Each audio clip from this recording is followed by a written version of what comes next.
পিতৃক বিচাৰি ফুৰিছে পুত্ৰ জীয়ৰীয়ে ক'লে দেউতা দেওবাৰৰ পৰা নাই যোৱা দেওবাৰৰ পৰা নাই আমি এতিয়া বিচাৰ কোচা কৰি আছো বিচাৰি পোৱা নাই মনটো মানে দুখ লাগিছে আৰু উপায় নাই হাতত পিতৃৰ ফটো লৈ বিচাৰি ফুৰিছে এনেদৰে 4 দিন পূৰ্বে হৰেণ গগৈ চাইকেলখন লৈ ওলাই গৈছিল কাজিৰঙাৰ চেপেনা কুবুৱা গাঁৱৰ ঘৰৰ পৰা তাৰ পিছৰে পৰা সন্ধানহীন হৈ আছে পিতৃক বিচাৰিছে সকলোৱে আৰক্ষী থানাত এজাহাৰো দিছে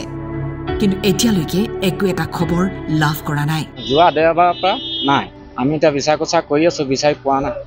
মনটো মানে দুখ লাগিছে আৰু উপায় নাই আৰু ৰাইজক ক'বলগীয়া নাই যদি পায় জনালে মানে ভাল পাম অসমবাসী ৰাজ্যলৈ পৰিয়ালটোৰ আহ্বান কোনো লোকে যদি হৰেণ গগৈক দেখা পায় তেন্তে তলত উল্লেখ কৰা এই নম্বৰত যোগাযোগ কৰিবলৈ আহ্বান মোৰ দেউতা হয়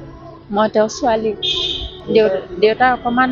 মেমৰিটো লছ হৈছিলে তাৰপৰা দেওবাৰৰ দিনাৰ পৰা তেওঁ নাই তাকে বিচাৰি ফুৰিছোঁ সন্ধান পোৱা নাই বেয়া লাগিছে আপোনাৰ হৰেণ গগৈ তেওঁ দেওবাৰৰ পৰা নিৰ্দেশ হৈ আছে নিৰ্দেশ মানে কি আপোনাৰ তেওঁ চাইকেল লৈ আহিছে চাইকেল লৈ আপুনি আপোনাৰ হালধিবাৰী বুঢ়ীমাই মন্দিৰৰ বাবাক লগ কৰি তেওঁ বাবাক সুধিছে যে ক'ত গ'লে ভাল হ'ব মানে তেওঁ যেতিয়া ক'লে যে আপুনি চিকুনি যাওক চিকুনি যোৱাৰ পৰা আপোনাৰ হাতীমূৰীয়া যাওক তেতিয়া আপোনাৰ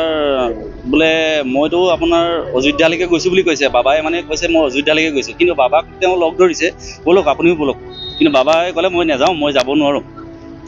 এতিয়া আমি বাবাক সুধি পেলাই আমি ইফালে বিচাৰি আহি আছোঁ কিন্তু জখলাবন্ধা পাইছোঁ এতিয়া জখলাবন্ধা আমি চিকুনিত সোমাওঁতে চিকুনিত দেওবাৰে সোমাইছে বুলি কৈছে বাবাই চিকুনিৰ বাবাই কৈছে তেওঁ দেওবাৰে সোমাইছে কিন্তু এতিয়া কথাটো হ'ল কি আমি এতিয়া হাতীমূৰীয়া ফালে যাওঁ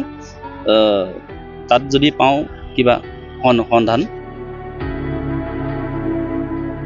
যোৱা দেওবাৰৰ পৰা নাই আমি এতিয়া বিচাৰ কোচা কৰি আছো বিচাৰি পোৱা নাই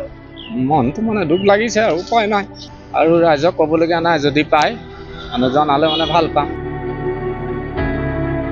কলিয়াবৰৰ পৰা দীপু বৰাৰ ৰিপৰ্ট টাইম 8